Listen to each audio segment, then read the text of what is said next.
कोई भी मुल्क तरक्की नहीं कर सकता जहां कानून की हुक्मरानी ना हो। मुल्क तबाह तब होता है जब वजीर आजम और उसके वजीर चोरी शुरू कर दें। आसिफ जरदारी तब तक ताकत में रहे, कानून उन्हें नहीं पकड़ सका। ऑपोजिशन चाहती है कि किसी तरह फौज हुकूमत को गिरा दे। लॉकडाउन से मुतालिक ऑपोजिशन ने बहुत ज्यादा तनकीद की। वजीर आजम का तकरीब से खिताब, कहा भारतीय लॉबी पूरी दुनिया में मुसल्लह अफवाद के खिलाफ प्रोपेगेंडे में मसरूफ रहती है।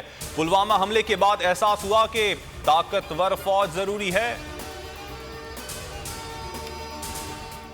ऑपोजिशन ने हुकूमती कारकर्दगी सिफर करार दे दी। बिलावल भुट्टो कहते हैं 3 सालों में पाकिस्तान में सिर्फ माफिया को फायदा हुआ, मुल्क को तबाही के इस दहाने में पहुंचा दिया जहां बहाली में शायद एक दहाई लग जाए। अवाम अब झांसे में नहीं आएंगे।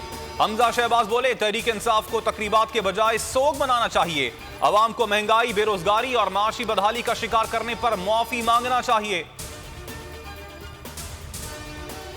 आज खुद नोटिस लेने का इख्तियार सिर्फ चीफ जस्टिस को है, किसी दूसरे जज को नहीं। सुप्रीम कोर्ट ने आज खुद नोटिस दायरे इख्तियार से तायुन से मुताल्लिक फैसला जारी कर दिया। अदालत ने कहा वजूहात बाद में बताई जाएंगी। जस्टिस काजी फाइज ईसा के 2 रुकनी बेंच का फैसला वापस।